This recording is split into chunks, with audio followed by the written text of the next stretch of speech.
തിരുവുദ്ധാനത്തിൻ്റെ ഈ വിശുദ്ധമായ കാലഘട്ടത്തിൽ ഇന്നലെ കണ്ണൂർ രൂപതയിലെ അൽത്താര ശുശ്രൂഷകരുടെ സംഗമമായിരുന്നു. ഒരുപിടി മാലാഹ കുഞ്ഞുങ്ങൾ നിറഞ്ഞ പുഞ്ചിരിയോടെ കരങ്ങൾ കൂപ്പി പ്രാർത്ഥനാപൂർവം അവർ ഒരുമിച്ച് കൂടി. നമ്മളെയൊക്കെ അത്ഭുതപ്പെടുത്തുന്ന യാഥാർത്ഥ്യം ഇതാണ്. ഈ കുഞ്ഞുങ്ങൾക്ക് എന്തെല്ലാം ചെയ്യാമായിരുന്നു. വീട്ടിൽ ഗെയിം കളിച്ചിരിക്കാം, കൂട്ടുകാരോടൊപ്പം പുറത്തുപോയി കളിക്കാം.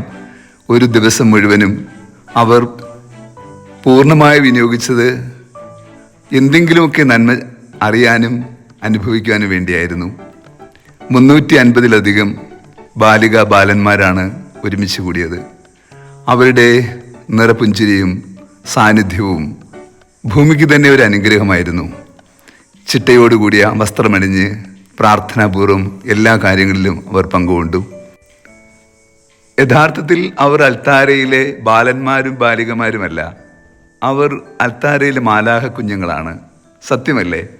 അവരുടെ മുഖത്ത് നോക്കുമ്പോൾ നമുക്കുണ്ടാകുന്ന ശാന്തത, സമാധാനം എത്രയോ വലുതാണ്.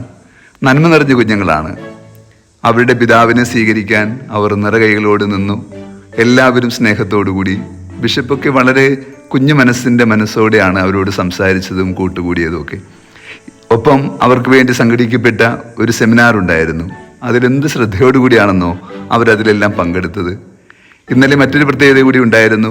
കണ്ണൂർ രൂപതയിലെ 3 ഡീക്കന്മാർ വൈദിക പട്ടം സ്വീകരിക്കുന്നുണ്ടായിരുന്നു.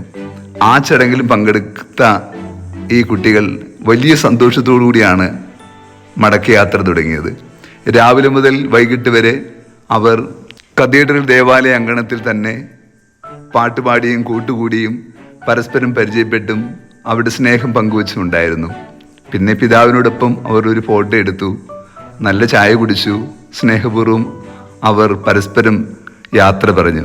നന്മ നിറഞ്ഞ നല്ലൊരു ദിനം. തീർച്ചയായിട്ടും നമ്മുടെ കുഞ്ഞുങ്ങളെ ഒത്തിരി സ്നേഹിക്കണം, ആദരിക്കണം. അവർ അൽത്താരയുടെ മാലാഖമാരായി തന്നെ നാം അവരെ കരുതുകയും അവരെ ചേർത്ത് പിടിക്കുകയും വേണം.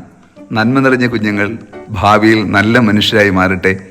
ദൈവസ്നേഹമുള്ളവരാകട്ടെ, മനുഷ്യസ്നേഹമുള്ളവരാകട്ടെ, മാതാപിതാക്കളെ സ്നേഹിക്കുന്നവരാകട്ടെ. ഇവരിലൂടെ നല്ലൊരു സമൂഹം ഈ കാലഘട്ടത്തിൽ രൂപാന്തരപ്പെടട്ടെ. ദൈവാനുഗ്രഹം സമൃദ്ധമായി ഉണ്ടാകട്ടെ.